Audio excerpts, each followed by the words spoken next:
Assalamualaikum warahmatullahi wabarakatuh. Halo anak-anak, jumpa lagi dengan Ustazah. Di sini Ustazah akan membahas tentang tema 7, subtema 3, pembelajaran 1 dan 2. Disimak baik-baik ya videonya. Nah, keragaman suku bangsa dan budaya di Indonesia menjadi magnet bagi para wisatawan. Pernahkah kamu mendengar atau membaca kalimat seperti itu? Apakah sih maksudnya? Ya, maksud dari kalimat tersebut adalah bahwa keragaman suku budaya dan bangsa di Indonesia menjadi daya tarik bagi wisatawan. Mungkin kamu bertanya-tanya, apa sih hubungan magnet dengan daya tarik? Nah, terlebih dahulu kita lakukan kegiatan berikut.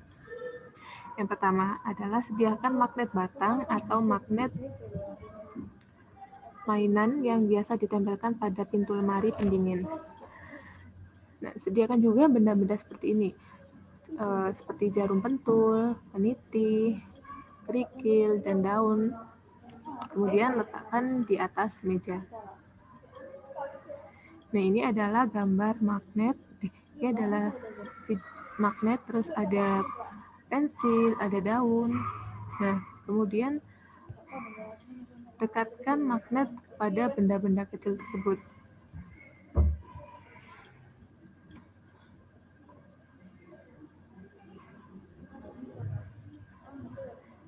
Kita coba dekatkan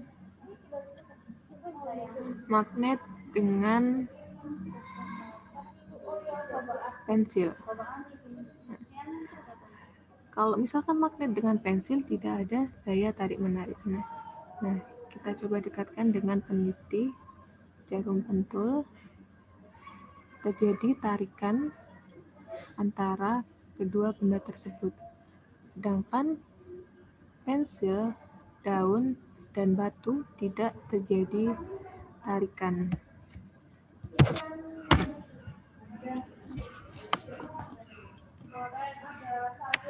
Berarti yang terjadi adalah magnet mempunyai kemampuan menarik benda-benda yang terbuat dari logam seperti jarum pentul, seperti peniti. Namun sebaliknya, magnet tidak mempunyai kemampuan untuk menarik benda yang terbuat dari non-logam. Nah, selanjutnya kita lakukan percobaan berikut. Sediakan dua benda magnet batang, misalnya magnet 1 dan magnet 2.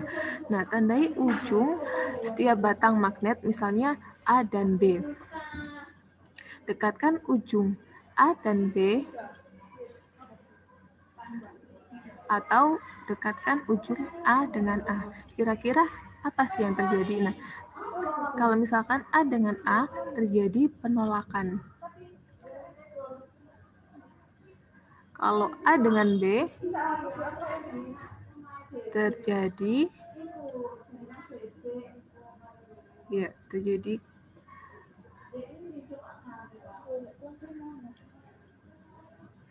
terjadi tarik-penarik.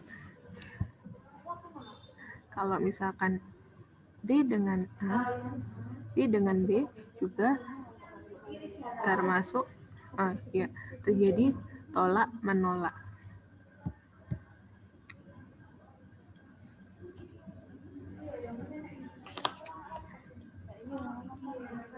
Kalau B dengan A terjadi tarik-menarik.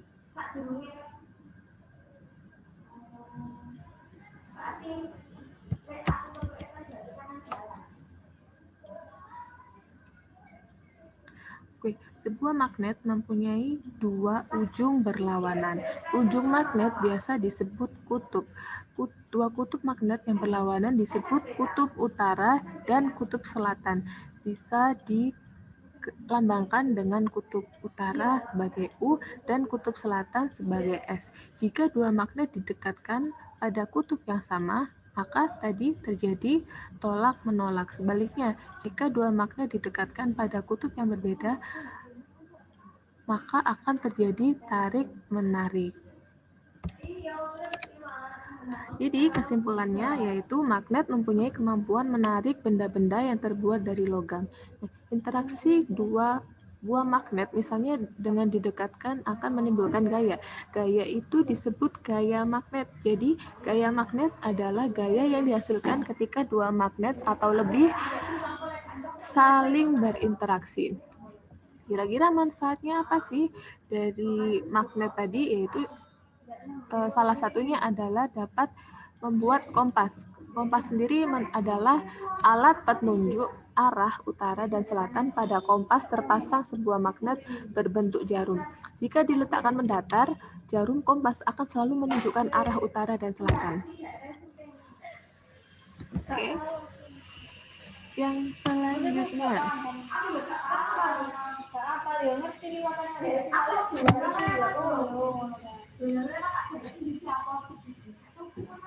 Oke. Selanjutnya ada apa yang dimaksud dengan gaya gravitasi? Nah, nih, gaya gravitasi. Gaya gravitasi adalah gaya tarik-menarik yang terjadi antara semua partikel yang mempunyai massa di alam semesta.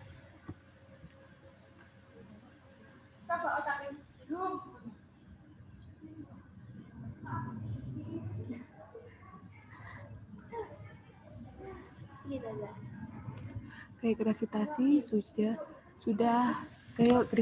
sudah ada sejak bumi ini ada dan sering disebut dengan gaya tarik bumi. Nah, ini contohnya dari gaya gravitasi. Adanya gaya tarik bumi menyebabkan benda-benda yang ada di sekeliling kita dapat jatuh. Nah, pernahkah kalian berada di bawah pohon rindang, terus tiba-tiba ada buah yang jatuh? Nah, kira-kira apa sih yang menyebabkan gaya buah itu jatuh? Ya, karena terdapat gaya gravitasi. Sejak apa saja hal-hal yang dapat mempengaruhi besarnya gaya gravitasi? Yaitu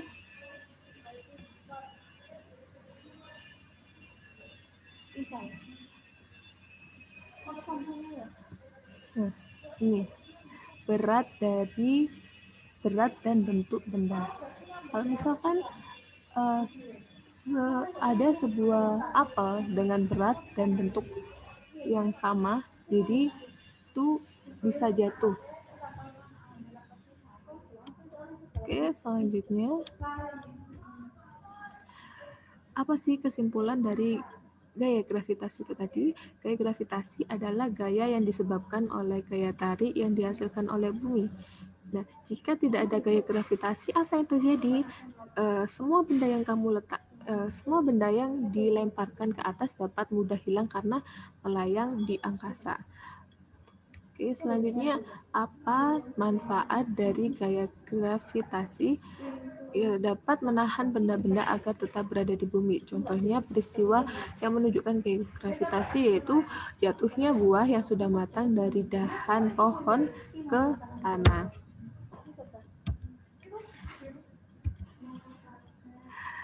Coba perhatikan karya seni rupa yang ada di gambar. Ini yang pertama adalah karya seni montase. Yang kedua ada karya seni kolase. Yang ketiga ada karya seni mozaik. Dan yang terakhir ada karya seni aplikasi. Nah, dari keempat gambar ini kira-kira ada yang sudah tahu nggak? Apa itu karya seni montase, kolase, mozaik, dan aplikasi? Nah, kita coba pelajari satu-satu ya. Oke. Ini adalah karya seni montase. Apa sih itu karya seni montase? Karya seni montase dibuat dengan menempelkan gambar-gambar yang sudah jadi. Nah, kalau misalkan kalian mempunyai gambar seperti gambar yang ada di kalender, seperti gambar yang ada di majalah, surat kabar, atau media lainnya, itu kemudian disusun ulang membentuk gambar adegan baru sesuai dengan keinginan kita. Oke, ini contoh cara membuat karya seni montase.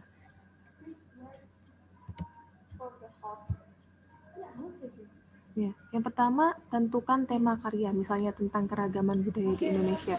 Yang kedua, buatlah rancangan montase pada sumber kertas.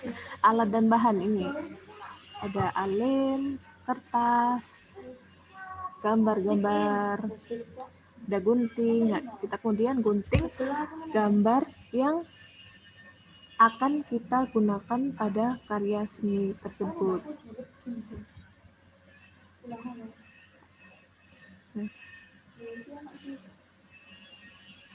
Sebelum itu, cari gambar-gambar sesuai rancangan. Gambar-gambar dapat kamu peroleh dari buku bekas, majalah, ataupun koran.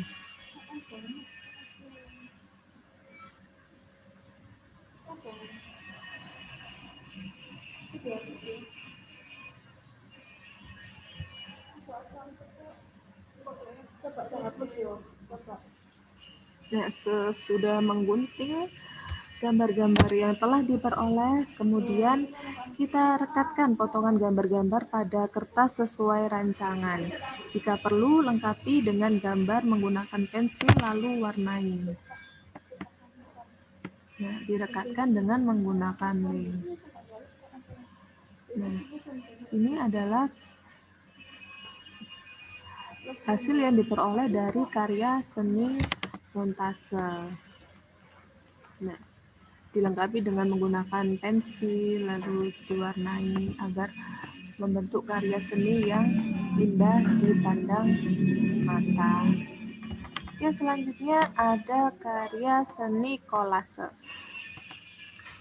Ya, karya kolase dibuat menggunakan paduan aneka bahan, misalnya kertas, kain, kayu. Aneka bahan itu lalu ditempelkan pada permukaan gambar. Nah, seperti contoh, ini adalah karya seni kolase. Bagaimana cara membuatnya? Kita lihat video berikut.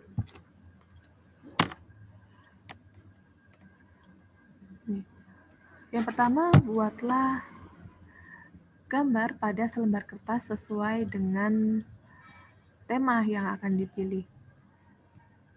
Nah, sesuai dengan judul, kita akan membuat kolase lebah madu. Jadi kita akan membuat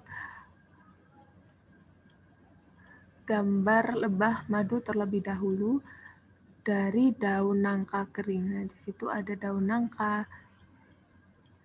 yang kering.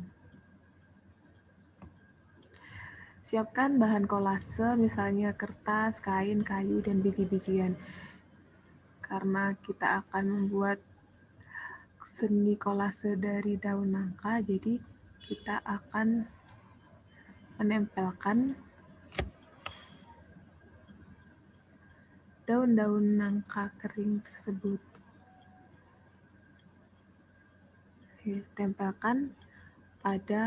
Tempelkan potongan-potongan daun nangka kering pada gambar. Di sini sudah membentuk lebah madu.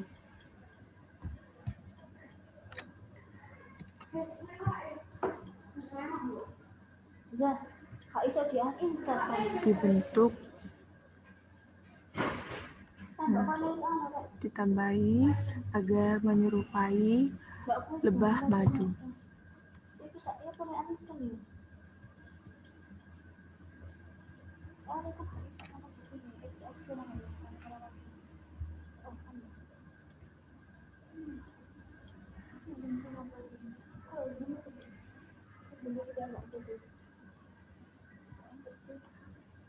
Ya, ini adalah hasil akhir cara membuat kolase lebah madu dari daun nangka kering. Oke, selanjutnya ada karya seni mozaik. Karya seni mozaik dibuat dengan menempelkan potongan-potongan bahan, dibandingkan kolase, potongan-potongan bahan yang ditempelkan lebih kecil.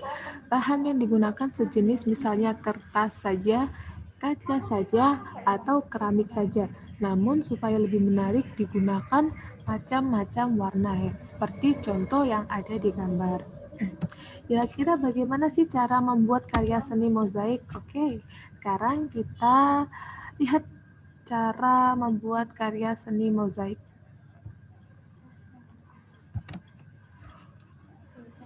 Nah, sesuai judul, kita akan membuat mozaik ikan.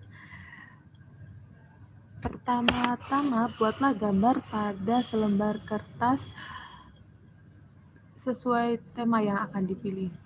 Nah, siapkan bahan untuk membuat kolase, misalnya kertas atau kain.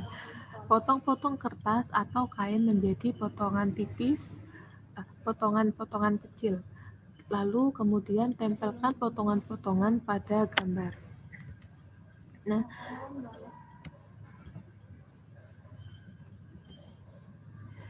Nah ini cacah kertas origami secara bebas.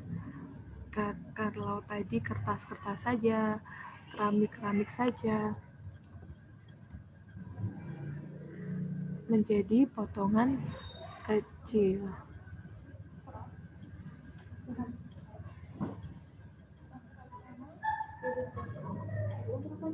Selanjutnya kita tempelkan potongan-potongan pada gambar. Nah, di situ sudah ada gambar ikan, lalu kita tempelkan menggunakan lem dengan rapi.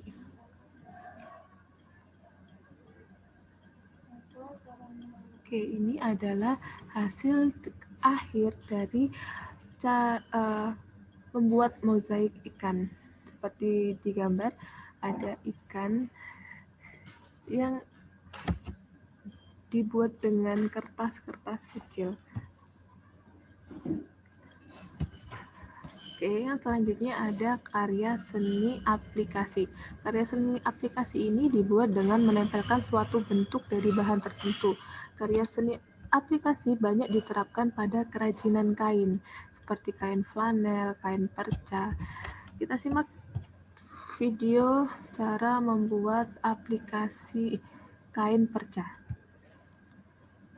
Yang pertama, siapkan bahan untuk aplikasi, misalnya kain atau kertas. Bisa kertas berwarna atau kertas bekas kalender. Nah, kemudian rancanglah gambar pada selembar kertas sesuai dengan tema yang akan dipilih.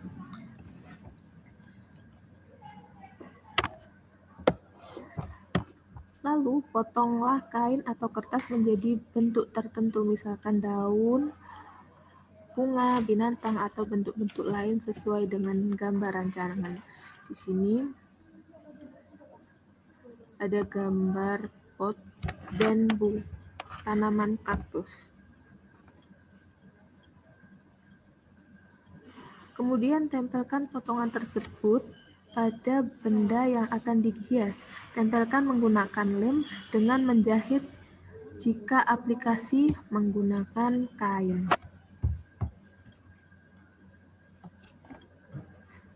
Nah, sudah jadi gambarnya, kemudian ditempel. Nah, kita sekarang menggunakan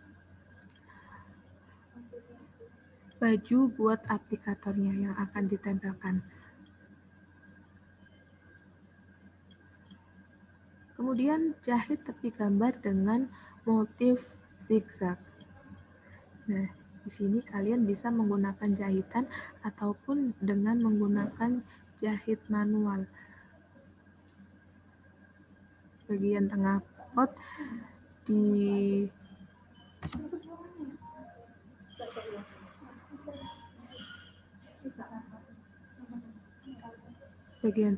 dijahit terlebih dahulu, kemudian bagian bawah dan atasnya.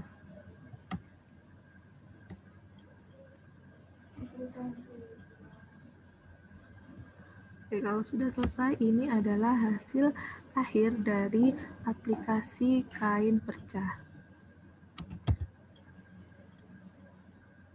Oke, tadi kita sudah belajar tentang gaya magnet, ada juga gaya gravitasi, ada karya seni berupa mozaik, kolase, lalu montase, terus ada juga aplikasi. Nah, sekarang tugas kalian adalah mencari perbedaan dari karya seni yang ada yang sudah dijelaskan Ustazah tadi. Kira-kira apa sih perbedaan dari karya seni montase, mozaik, kolase, dan aplikasi? Baik, itu saja penjelasan dari Ustazah, dan jangan lupa mengerjakan tugas yang tadi Ustazah bacakan. Kurang lebihnya mohon maaf apabila Ustazah mempunyai kesalahan dalam pengucapan maupun yang lainnya. Terima kasih. Wassalamualaikum warahmatullahi wabarakatuh.